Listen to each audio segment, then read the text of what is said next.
Everyone with the, there we go. Okay. So, welcome everyone. I'm really glad you could join us. I'm so excited for this. When I met Natasha, oh gosh, it's been 3 or 4 months ago. I really wanted someone that could talk about AI from a how to create an innovative business with AI and not just, more efficiencies. And she just was on it and she talks about that all the time, and that's what she does for McKinsey. So I'm really excited about that. For those of you who don't know me, in a past life, I was CHRO and on the 20-person executive team of Enron. And yeah, I've got a lot of stories if anyone ever wants to talk about that. But just a couple of housekeeping items before we get started. I will send the follow-up email to everyone that registered for the event today. And in that follow-up email, you'll get the recording and you'll get a PDF of the deck that Natasha's going to use today. And then please feel free to ask questions anytime by putting them in chat. And we'll try hard to save time at the end for everyone that has additional questions. And I'm going to copy Natasha and Giancarlo and Ryan on the email so that you can reach out if we don't get to your question and ask later. So, just a little bit about ESA before we get started. We've worked with ADP now for the past over 10 years to build this community of nearly 3,000 participants globally. And what we started out doing is just delivering world-class thought leadership, but we've added exposure to innovative technologies in addition to that thought leadership. And we're unique in that we bring CHROs, CIOs, and other work tech executives together because we believe that they all have to be in lockstep with each other to deliver the kind of employee experience that's needed today, especially now, right? And so finally, we do offer a board positioning membership.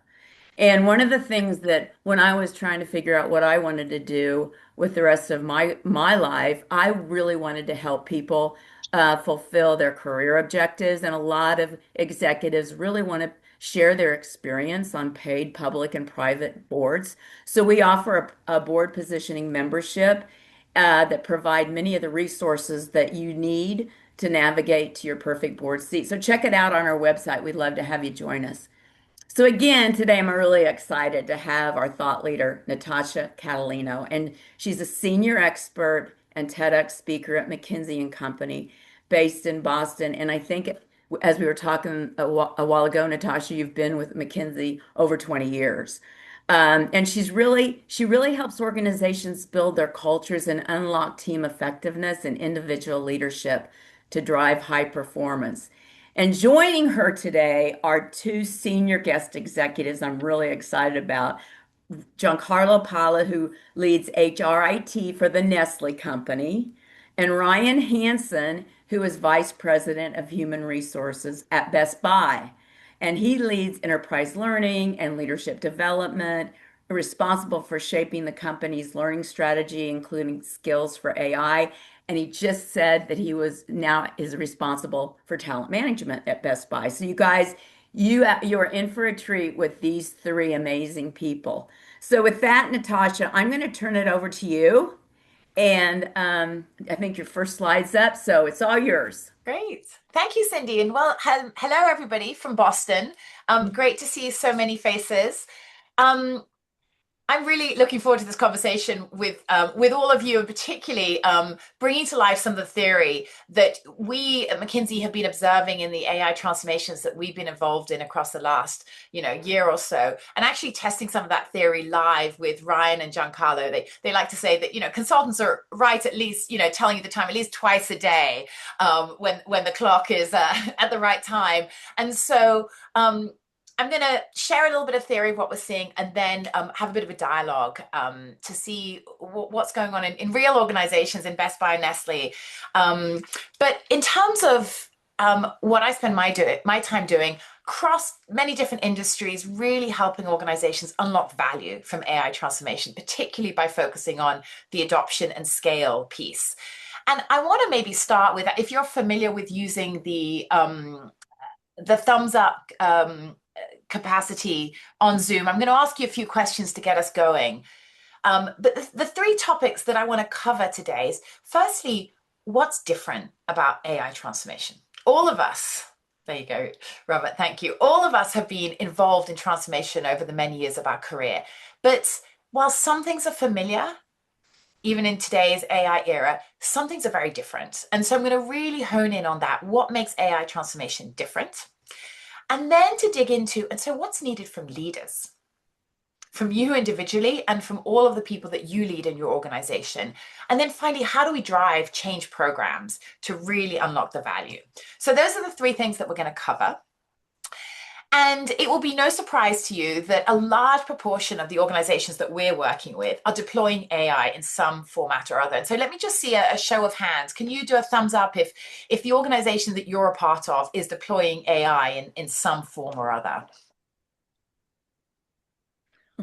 Yeah, great. No surprise. See, I'm seeing the majority of you raising your hands for this. So here's the paradox. While almost every organization is deploying AI, very few are actually unlocking value so far. So our research says only about 6% of the organizations we're working with are actually unlocking value from AI. Now, if you consider me having an extra hour in the week to play tennis, unlocked value, then definitely AI is driving value, certainly for me personally, even if not yet McKinsey at scale.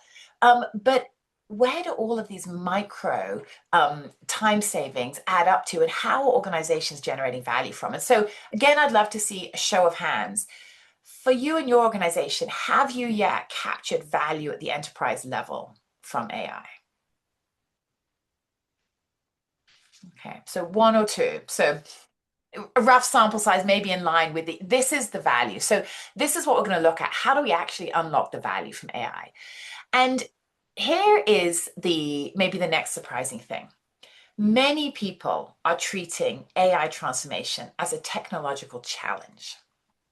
And yet what we're seeing is that for every dollar that is being spent on technology, the real focus needs to be on the workforce and process redesign, 3 times the spend, and 5 times the spend on the change management and the leadership to actually unlock the value.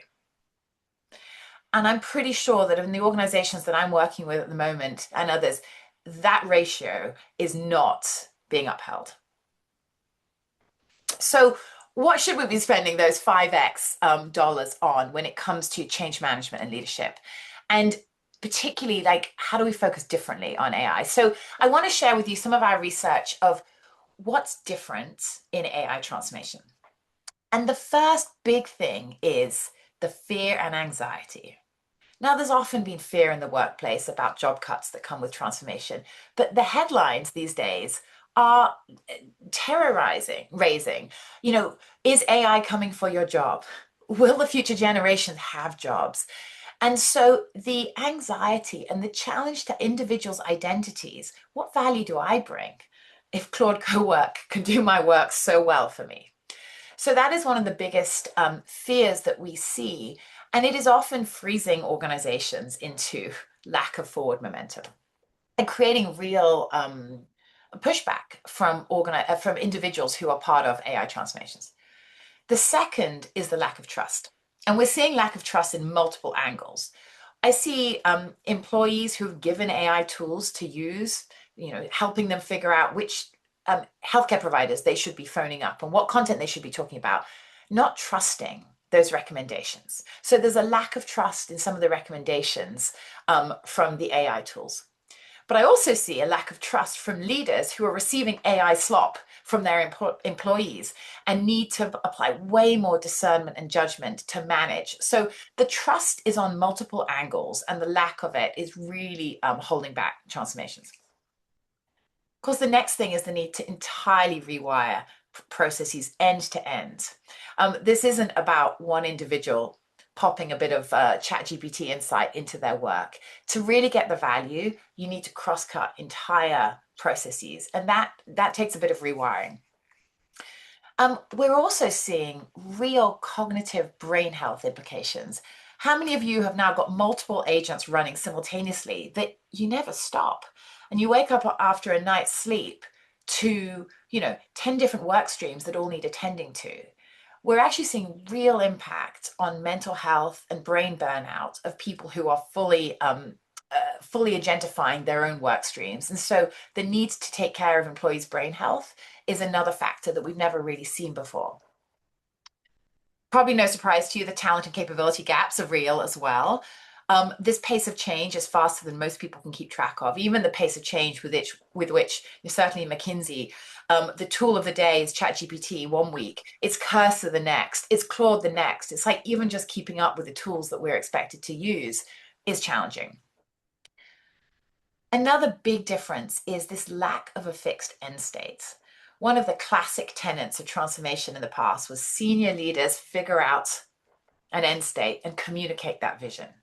Well, we're working with organizations now where the future end state is completely unknown. It's an agentified organization, but what on earth does that look like? So that creates a lot of uncertainty about where we're going. And then, of course, the economics of it. Companies are spending more on tokens than they're generating in value.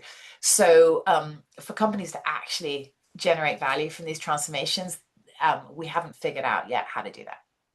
So I'm curious whether these resonate with you all. And one of the first questions I'm going to ask to Gianpaolo and to Ryan is, to what extent these are true in their organizations. Let me move on briefly to what we see is needed from leaders.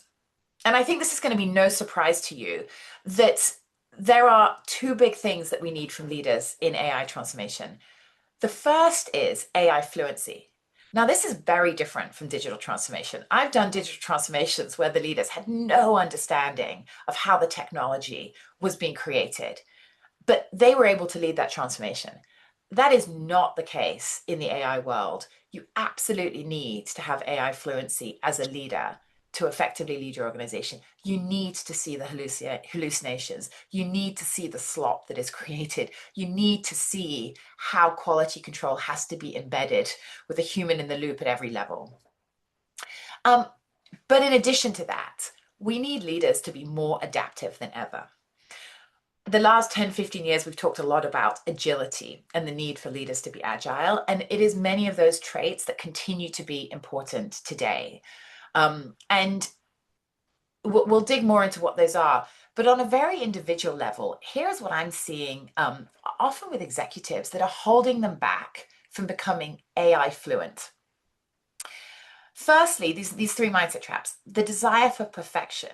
If the answer I'm getting from my AI tools isn't perfect, I'm not going to use it.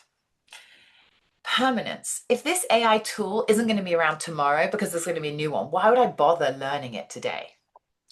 And then finally, preservation. What value do I bring if there's an AI tool that can do my job? And all three of these mindsets are holding leaders back from individually adopting agentic tools. We are encouraging a reframe. So from, is this tool good enough to use, to what can I learn by using this? From will this tool still be around next week? Is it worth my learning it? To what will unlock by me learning this? And then from how do I protect my value becomes the shift to how can I evolve my value? So that's the individual journey that we're encouraging leaders to go on. And on a sort of more skills-based level for leaders, we're really encouraging leaders to shift from a more traditional hierarchical command and control style of leadership. And this may be familiar to you because this is not so different from the last 10, 15 years, but to acting as a visionary architect, coach, and catalyst, and fundamentally showing up as a human with the vulnerability and authenticity of a leader. And so what does that look like in the agentic world? It's how do you address some of the ambiguity and the uncertainty and still create a compelling and optimistic vision of the future while acknowledging that many jobs will be automated and many will be augmented. And then on the architect side, how do you reimagine the value in our system and unlock different sources of value? Catalysts, how do you enable collaboration? Not just across different parts of the organization. I'm sure you've been trying to do that for a long time, but across humans and agents as well, and robots. And so those hybrid team collaboration becomes more important. And on the coaching front, how do you embed discernment and quality control into the workflows? How do you encourage a space of psychological safety, of learning from mistakes? Um, I'm curious if any of you came across the story of the Starbucks South Korea incident recently, where some junior marketeers used AI to generate marketing content. And they came up with a sort of tagline, it was all in Korean, Tank Day, because they were trying to sell some big new mugs. And the tagline was hit the desk. Well, AI had generated this content based on some pretty awful Korean history of a massacre that occurred in the 80s. It was called Tank Day. And it just happened to be on the date of the launch of this tagline. Well, Koreans went berserk. It would be the equivalent in the USA of Starbucks coming out with a smash the towers campaign on 9/11, and people obviously going crazy about the disrespect. So what's interesting about this is that Starbucks' response to it, in addition to firing the CEO, was to say, wow, we need to teach history to all of our associates. What Starbucks didn't take ownership for was the fact that there were 4 levels of approvers in the marketing department, and several of them didn't even open the content attachment with the marketing material in it. So the need for, as a leader, not only coaching, but embedding judgment and discernment in these processes is like more critical than ever before. And then finally, showing up as a human, how you can connect with others, addressing the fear, the uncertainty that's in this world. And of course, you're also creating space for the brain frazzle that we talked about earlier. So a little summary, and I'll give you this afterwards, of how we're thinking about the skills that leaders need today to live into these 5 roles of visionary architect, coach, and catalyst.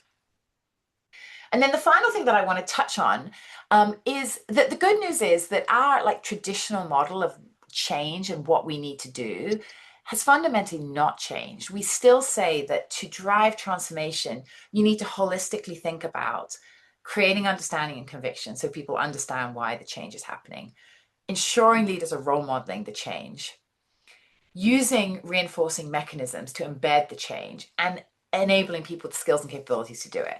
That is age old, continues to be the case, but a few differences in the AI world, acknowledging the ambiguity in this case, really signaling sponsorship for and proving in the work the use cases of where we're getting success with agentic implementation, incentivizing the early adopters. Don't wait till next year to rewire the performance management system.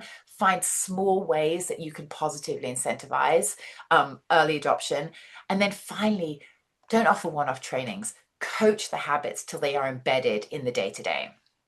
So those are some of the nuances of how this maybe looks different. And then to the Starbucks point, how do you not only build trust in the models, but develop the capabilities of your workforce and set the guardrails in place to ensure you are guiding agentic transformation effectively? So that was a little bit of a whirlwind, but I really want to test these concepts now with Giancarlo and with Ryan. And I think my first question, and let's start with you, Ryan, is what are you seeing that's different about agentic transformation? Yeah, thanks, Natacha. And good morning, good afternoon, wherever you are, to everybody in the meeting. Super nice to meet all of you, and thrilled to be a chance, or thrilled to have a chance to be a part of this discussion. For those of you that I don't know, I have 21 years at Best Buy and have seen a lot over that time. We have been through quite a few transformations from selling CDs and DVDs back in the day to having to reinvent ourselves to become more of a digital platform for consumers here in the US. So to the question, and I just love the framing and setup that you have, Natasha, about what's different here. The first thing that I think is just intuitive to all of us is this is deeply personal to people in a way that most things at work often aren't as personal, because we use this outside of just sitting in front of our desks and doing our day job. People are engaging with AI in a plethora of ways, from how to get better parenting advice to probably not a well-advised use of the therapist, but you can see and read all of the different things that this is impacting people's lives in. So they're walking into work with a set of really strongly held opinions on day one about what AI is, how it's going to impact their jobs. And I think that that creates a really unique challenge for businesses and leadership teams on the messaging about how they're positioning AI within their organization. Because you're up against just a lot of preconceived narratives that people have. So I've found that choosing our language and intentionality with how we describe AI and the impact to our work really matters a whole lot. I've also seen that people have these strong points of views or opinions, but when you dig a little bit underneath the surface on actual capability for using AI, it's often a lot shallower than we think. We all have our sort of set talking points from whatever narrative or media thing that we've attached to. But we do this exercise. We've been doing this exercise with different leadership teams across our organization called the AI Snacks activity. And it's a Harvard Business Review activity where basically you, over the course of 2 hours, build a snack company from scratch using AI. It's super fun. It makes it like really approachable and non-threatening because you can't screw it up. But what we found is people, even in really senior roles, often even in the technology space, who you would expect have a deep proficiency, learn a lot through some of the most fundamental activity things. And what that signals to me is a lot of people's use is still at the level of leveraging AI as a chatbot.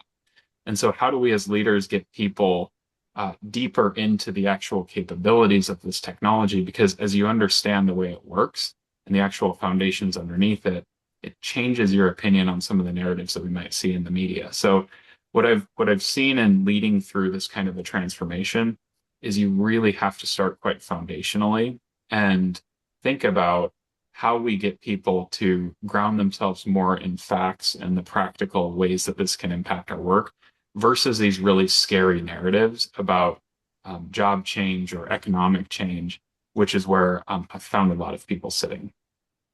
Yeah, very interesting. Thanks, Ryan. Giancarlo, please also tell us a little bit more about you, and then we'd love to hear what you're seeing that's different. Yeah, for sure. So you can hear me? Yeah? Yep. Good. Excellent. Yeah. So my name is Giancarlo Pala. I'm located in Switzerland. So Nestle is a Swiss company. Even though when I worked in the US, for instance, folks thought it was an American company, or in Germany, they think it's a German company, which is part of our culture of literally operating in over 180 different countries. We're very entrenched into the local consumers. We have over 260,000 employees.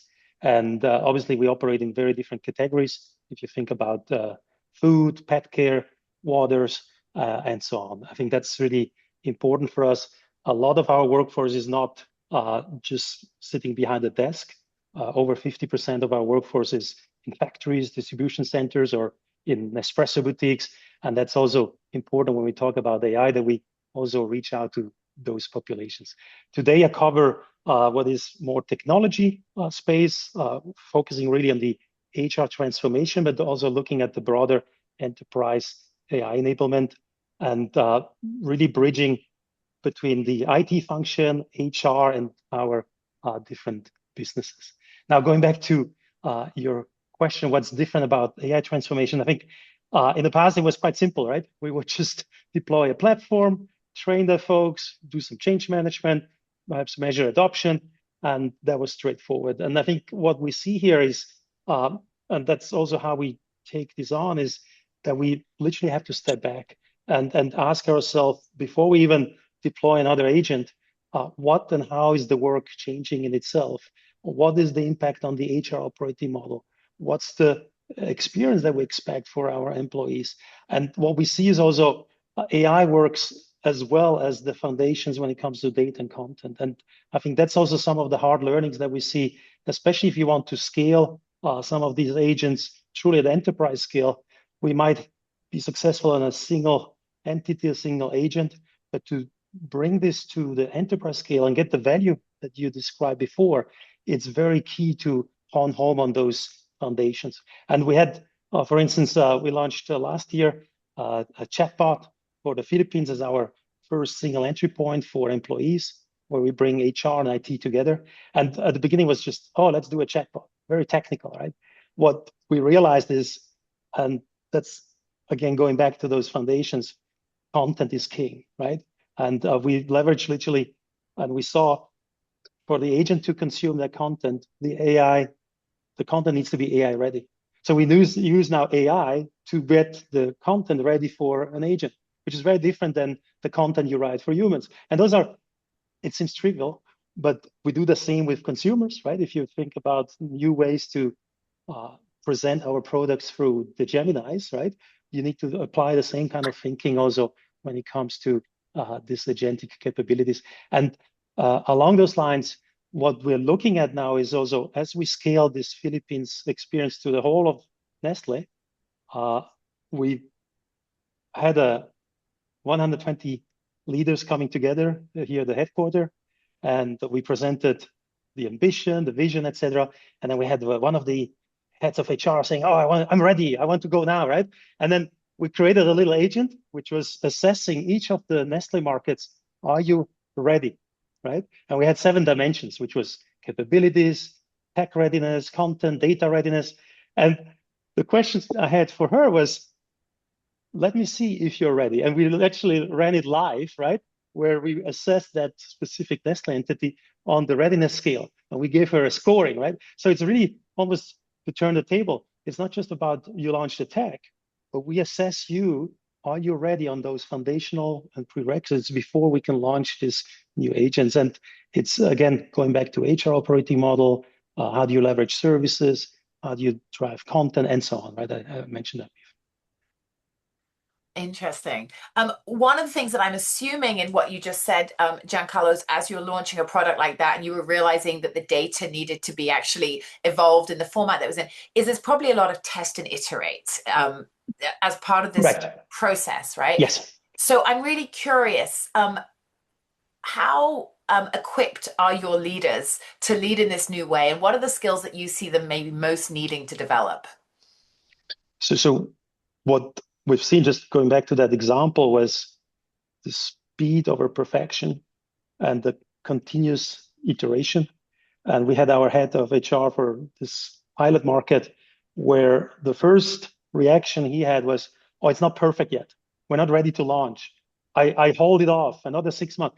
And my feedback to him was, look, we can wait another 6 months, but the only way to improve the agent is to have real employees and not just HR folks using it and iterate and improve. And literally 3-4 months later, he came back and said, you know what, that was the right take. Because I saw suddenly that we could iterate, improve, and unlock value, perhaps not at the expected initial expectation. And literally when he co-presented this forum for the HR leaders, and he said, look, I expected a Ferrari, I got a Renault or a Peugeot. But on the other hand, I saw that every month we could continuously improve. And he gave us a 6. He expected now to get from a 6 to a 7 to 8. And that shows exactly the change in mindset, right? Yeah, you just brought to life beautifully that perfection mindset that I see holding a lot of individuals back. And of course, what served us well through our career, we've been, as we've progressed through organization, perfection was needed of us, right? And you didn't provide half-baked answers to your boss as you went through the organization. And yet now we need that speed over perfection. Ryan, I was really curious to hear, you've got a leaders event coming up where you're equipping your leaders for AI. Tell us what you're trying to teach them.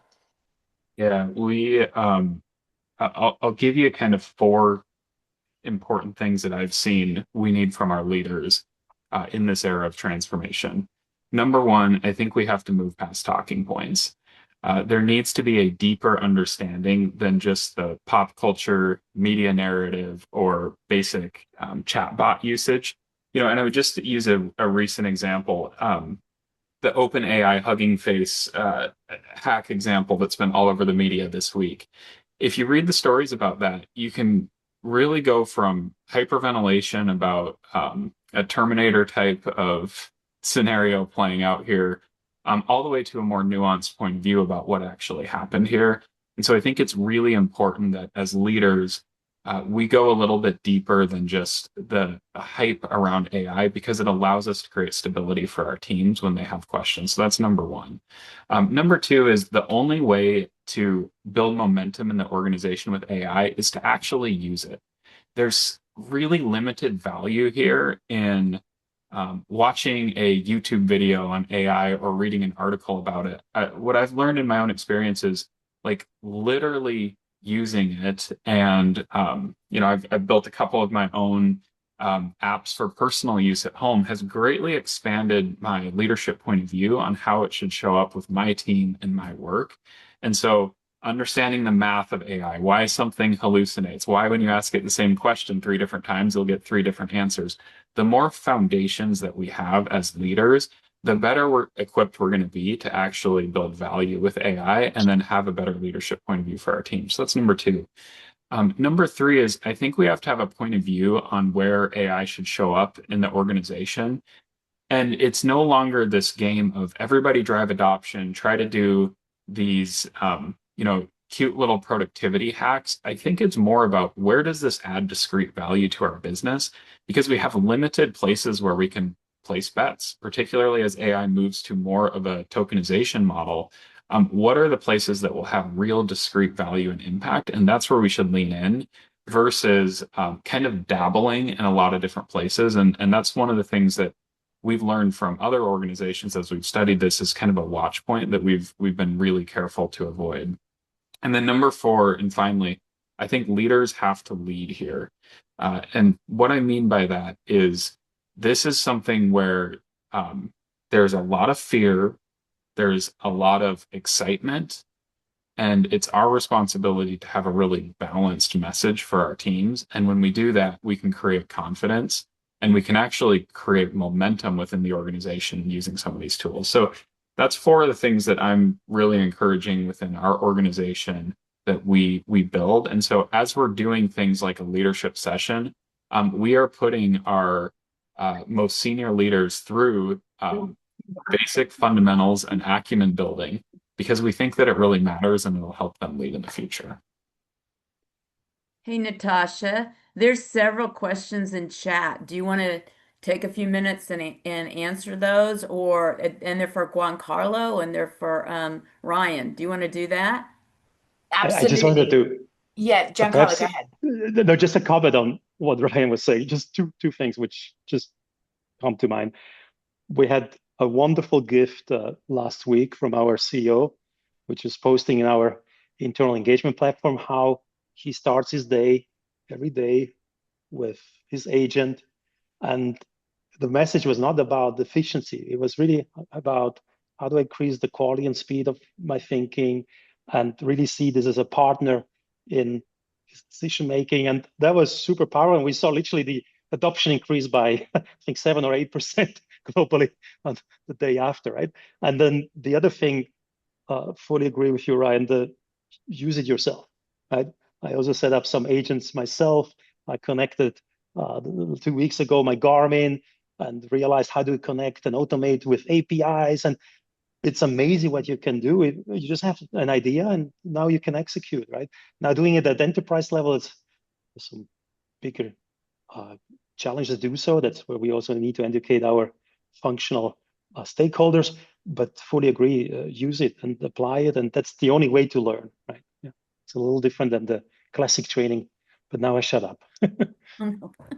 Thank you. Let's hear your question, Scott, or your comment. Yes. So Ryan, I find it incredible that you are on this call, given what Best Buy did in the early 2000s with the results-only workplace. I actually think that the secret to AI adoption is to not focus on the AI, but to focus first on the results that have to be created, and then to work backwards into the kinds of roles that have to be present to do that. I think, Natasha, you said earlier, the key is in the work redesign. I think the fact is AI is not coming for your job. It's coming for a part of your job. It's coming for a part of many jobs. And the reason we're not adopting AI is that we're thinking first about the tech, which I think is what makes AI fundamentally different than any other tech adoption that we've done, because AI is forcing the reconsideration of all the work. So I'm wondering, Ryan, and that was a long setup for a very short question. I'm wondering whether what you know about what Best Buy did with results only workplace has any kind of relevance to the future path that we could walk as we bring AI into the enterprise. Yeah, I think that there's a lot to be learned from there, and that environment was really pre me working in a leadership role within the organization. So I have less to draw on there. But what I will say is the way I've thought about the impact of AI is I see people maybe oftentimes speaking at too high of a level, like AI is going to transform the marketing department. I mean, maybe, but I think a better way to look at it is what are the specific tasks within every single role that we can augment with AI? And that becomes a much more meaningful way to actually start to transform roles at an individual level. And then you can really scale impact from there. I actually, if I can just throw one comment in, I think we shouldn't only be looking at AI there. I think we should be reconsidering the role of the full-time employee, the agentic employee, and the fractional employee for how we're delivering a mix of value within that a given department, or probably better said, a given result set that may span departments. Yeah. Right. So what you're naming is that sort of rewiring the entire process to drive an outcome rather than thinking about chunks of it. And so I want to now go to 3 questions in the chat. One is around governance. So what are we seeing in terms of governance that's effective? And I'll throw out there what we've seen as very ineffective. As some companies have tried to drive AI adoption, of course, they've started measuring token use, thinking that, like, great, if people are adopting AI, more tokens, and what have we seen? But massive, inefficient use of tokens, because, like, look, I'm obviously a high performer if I'm using a lot of tokens. And so what does good governance look like? Giancarlo, what are you guys doing on governance at Nestle? Yeah, so even 4 or 5 years ago, we started with a responsible AI guideline at group level, which was signed off by our CEO. That was the starting point. And we then embedded this as part of our broader governance, where we look at where is AI used, how do we do it responsibly. Also, we operate obviously in Europe, which has a little higher threshold, and that's our starting point, right? Now that evolved over time, where I would simplify that. I'm oversimplifying. We have probably a walled garden and an open garden, right? We have an open garden where it's what we call citizen development, even including agentic capabilities, where people can create their own SharePoint agents or play in that sandbox, but with a clear defined frame. So it's freedom in the frame. And then there's areas like the one I described before, the employee service agent, for instance, where when it comes to HR policy responses, there's only one response, right? No hallucination, clearly grounded. And I think what we're going towards is also creating a concept of super agents, right? Where we are very concerned that if we don't have a approach where we manage these agents, we will end up with 500 agents facing employees, right? And that will be a horrible experience. And that's where we have now a governance which is centered on super agents, where you have most likely an agent as an employee, and then an agent as a functional individual, where you are in finance or HR, and then you have probably those 2 super agents and the governance around that. And in addition, obviously, that open garden. So I think we're very deliberate on how do we manage this, how do we scale it up, and always grounded on data, content foundations. But I think there was also a comment about cost. Absolutely, that's now the new elephant in the room, right? We need to also have cost transparency, data transparency, and observability. That's the next challenge, where these agents might work on Monday, but on Tuesday they fail, right? And that's also perhaps less a concern from an HR standpoint. But when you manage these agents at enterprise scale, you need to be able to understand where do these agents fail, especially if you're connecting to more operational and critical processes. Well, And on that point, Giancarlo, of course, the risk is that as we become more and more dependent on agents, we actually lose the Yeah. skill to do some of these things ourselves. And Yeah. that brings us, of course, to the talent management question of not only how do you attract the right skills, but how do you create entry-level opportunities? How do you ensure the apprenticeship of talent in this new model? And Ryan, you've just taken on talent management. So I'm curious, how are you thinking about evaluating and developing talent in this AI world? Yeah, I think that it's so interesting you bring up Natasha, some of the tokenization like leaderboards that companies had created. And maybe a benefit of working in retail is notoriously tight margin. And so what at one point felt like a disadvantage to us, I think has actually turned into a bit of an advantage today where we've had to be really very thoughtful about where we want to make investments with AI. And so that's allowed us to determine what are those priorities and what really impacts our customer as the guiding principle and where we make those bets. And so I say that because on the talent side of things, um, I tend to be a bit of an optimist, and I think that AI has an opportunity to end up being a very good thing for our workforce because there are many places where we need talent more than ever.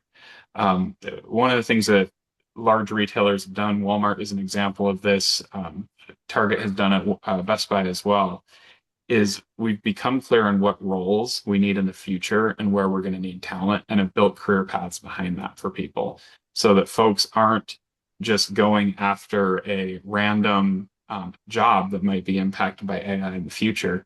But there are places where we know and we will need talent. And so we're trying to be very overt about that so that our frontline employees can see a career path and they can see where they need to invest and grow their skills.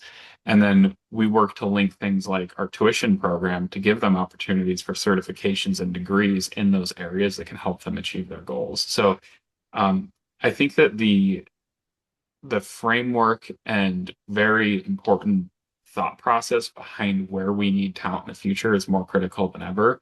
And then building those skills that will help make people ready for those roles. Thank you. Now, Ryan, a follow-on question for you. Steve's wondering if Best Buy stores of the future will be big or vending machines. What do you see as the role of humans in the store in an AI world? So I recently I stared at an Airbnb, like a vacation rental thing, and the host was an AI agent, and I hated the experience. It was just absolutely terrible. I think that humans have a pretty important part in the future. We know that our customers find value in interacting in our stores with our people. So I think it's augmented. I think there's places where you can get a lot faster service for simple things with AI in the future. I think it can make our team members and employees smarter. And I still see a ton of value in the people that face-to-face interactions can't be easily replaced. Yeah, I fully agree with you, Ryan. I mean, we talk a lot about different levels of intelligence, and there is a lot of intelligence that AI can absolutely do faster, smarter, and better than humans.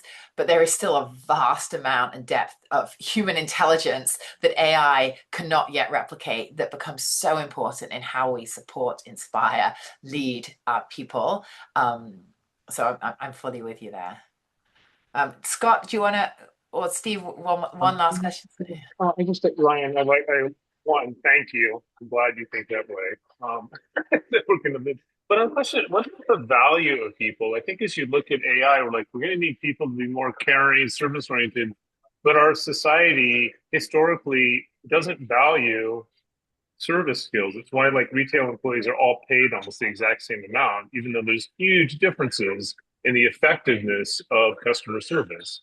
And I'm curious if Best Buy is realizing those jobs where your job is just to make people feel really good, who often probably are annoyed and pissed off by AI solutions. Are you looking at how to change the compensation model so that becomes, we move away from the service employees are a cost, try to minimize that cost, to really trying to maximize value and performance of those jobs? Yeah, I think it's a great question. And these are big, existential society questions that I think have to be asked. What I'll tell you I know to be true about retail. I started in our stores as a cashier, and um, you know, I came from a family of carpenters. My dad was a construction worker. My grandfather was, and retail and customer service jobs are often seen um, as entry level, but I think they're building blocks to something that's a lot greater. And so, I don't know what the future of service roles looks like. It's hard to predict, but I do know um, that there will continue to be pathways to leadership and to making a better financial future for yourself. And I've seen that with my own life and with so many countless people that have learned invaluable skills, and then they apply that to bigger problems that they're able to go on and make a big difference in. And so I think that that's really durable no matter where AI goes. Thank you. Cindy, do we have time for one more question, or do you want to wrap up? Oh, you're on mute. Cindy, we can't hear you. Yep, we've got about 10 minutes. Let's Okay, keep good. going. Great, Scott, go for it. Natascha, question for you, and I'm just wondering to the stat that you threw out earlier about the cost of tokens sort of outpacing the value that's delivered. How much is McKinsey tracking right now organizations that are just saying to their employees, use frontier models and try and make up your own work or inject AI that way versus adopting vertically integrated SaaS systems? Yeah. So it's interesting. We've actually taken, I guess, a little bit like this idea that leaders need to become AI fluent before they can transform their organization.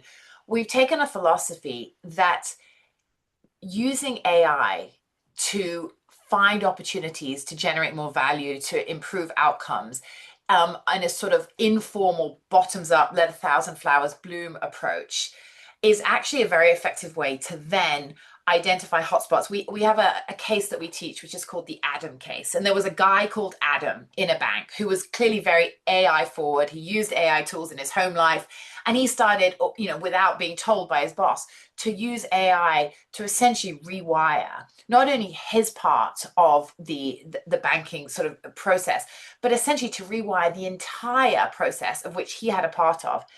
It generated massive value and essentially got elevated then to senior leadership as a use case. He got elevated and promoted, but that was a very bottoms up approach. And so we're sort of, if we're thinking about phases of adoption, get as many people as possible comfortable and familiar, and perhaps using tools inefficiently, let's say, but enough that you can start to pinpoint where's real value, and then in a more formal and structured way hardwire real value into those processes. But I think it can be difficult because if you look about the vast number of ways in which AI could transform the work in our organization, where to start. So we're encouraging more of a bottoms up way to identify those value points and getting people comfortable with the tools before we hone in. And we do both, right? We have exactly bottoms up approach where we have now 80, 90,000 people which get access. But then what we try to do, to your point, is to understand what are use cases which unlock value in sales or in IT, etc. And then how do we turn those into scalable skills, right? We can be reused by anybody which has that kind of role. That's one avenue, right? And we have also a community of AI champions, which are facilitating those explorations. And on the other hand, we also drive concrete scale kind of programs like the one I was describing to you with the Philippines, where we start with value first, right? What's the value we expect in terms of efficiency, effectiveness, and experience with a strong business case? And then we need to figure out how we get there, right? That's the really bottom up and top down. And the two can actually also support each other.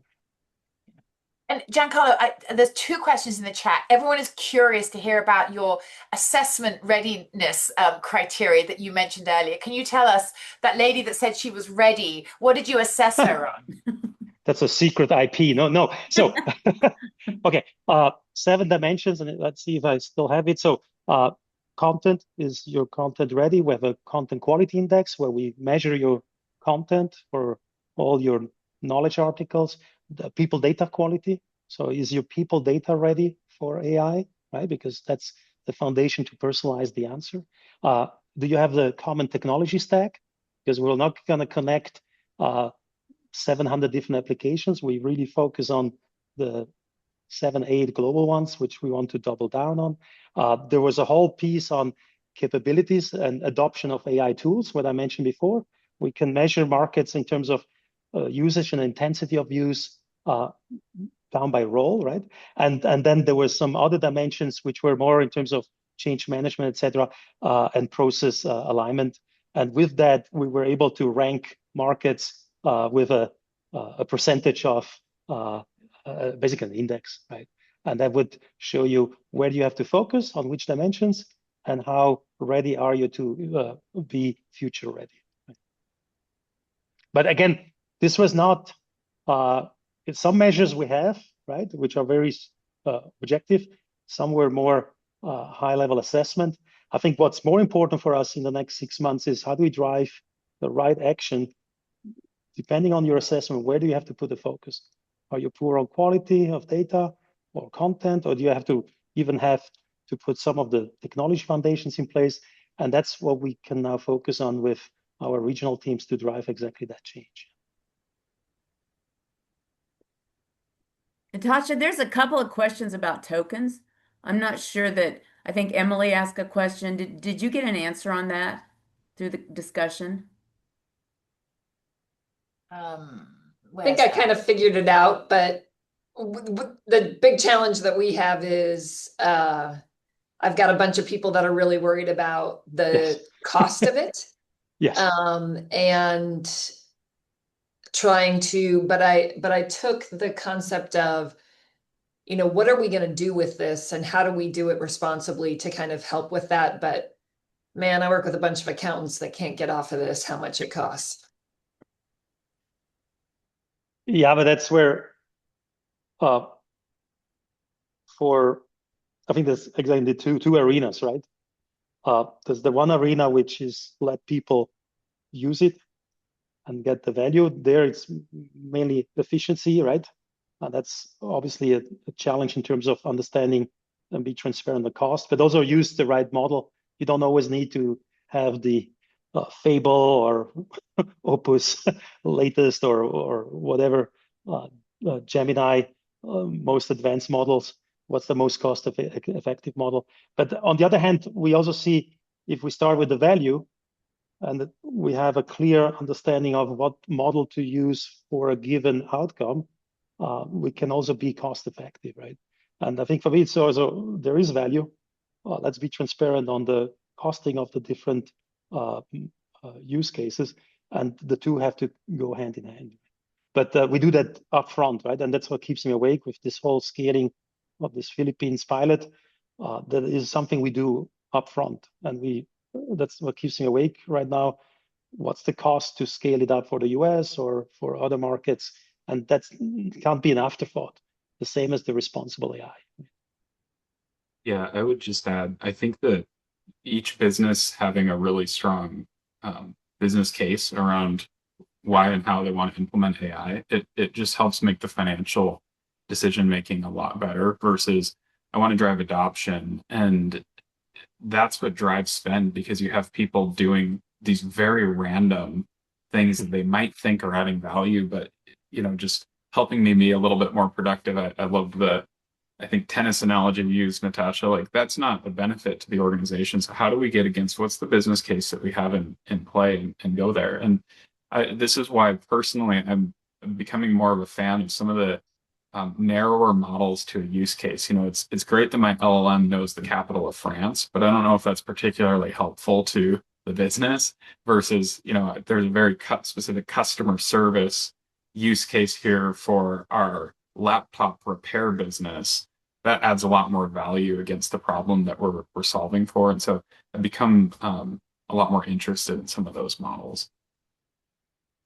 Natasha, Carl has a couple of questions interesting. I'm sure you guys have talked about this. but where does funding sit for AI enablement? Centralized or decentralized? You know, the age-old question, centralize it or decentralize? What are you seeing? Or what are you guys seeing at Best Buy and Nestle? So I'll very briefly share for a large pharmaceutical company that I'm working with. It's actually both and. And what's really interesting is, unlike IT in the past, where the budget was within IT, that is definitely not the case. Now, the budget is in the business, but it's also I've seen at this pharmaceutical company, they've created an entire new division for enterprise data, because to ensure a decent data lake to drive effective AI value across the organization, there's an entirely new business division that's driving that. But each of the businesses then are both drawing on tools that IT are providing and using their own budget to drive, for example, an agent to help their sales folk reach out to doctors more effectively. So I'm seeing both and, but Giancarlo, what are you seeing? No, absolutely. So the broader use that I mentioned, the 80,000, is paid by the businesses. The program related investment and ongoing cost is basically with the function, which sees the value. And then the third arena is we also enable shared services, right, to work and operate differently in the future. And there it has to come with the automation efficiency that we can unlock, right? So literally a 2+1 kind of model, yeah. And what about you, Ryan? Yeah, similar. I see the value and how we fund through each of the different businesses and the business case that they're trying to build. And then it makes the decision making just a lot easier as we decide where we're going to deploy technology. Yeah. There was one final question we got 2 minutes for about, Eric, your question about how to evaluate the human side of change. So the old school way of doing this, of course, is with surveys. And we are still using surveys to, assess excitement about awareness of ability to use the agentic tools that we're rolling out in organizations. But of course, we're also using AI to essentially monitor. So how long are people spending in a tool that we've just rolled out for sales folk? How many recommendations are they accepting from the tool? So I would say we're in the world of both traditional survey use and embedding the take up into the tools that we're rolling out. So one more question. It looks like Scott's got his hand up, and that's it. Okay. Natasha, I'm curious whether you're seeing. I dropped a copy of an article that I wrote where I am suggesting the creation of new roles within HR, and one of those I think has to be a user experience designer. That's my point of view. It's why I wrote about it. I'm curious what McKinsey is seeing and whether those kind of new roles are emerging in any companies that you're working with. I mean, we are definitely, the analysis that we're doing for organizations are the roles that will stay untouched, the roles that will be augmented, the roles that will be automated, and the new roles that will appear. So, actually the roles that will be untouched are pretty small. I would say they're all going to be augmented or automated, but yes, there are absolutely new roles popping up. So I'd be very curious to read what you're saying in your article, but we're seeing that. Giancarlo? Yeah, we leverage IT skills there, but you almost need to challenge also the traditional UX designers to think with agentic UX, right? It's a complete different kind of design that you need to envision when you start with a conversation. So fully aligned, right? But it's almost, you need to challenge the traditional UX, yeah. Yeah. Cindy, I think over to you. We're at time. Yeah, well, all I can say is wow. What a great session. Natasha, thank you for being here. She was in Dublin on Tuesday.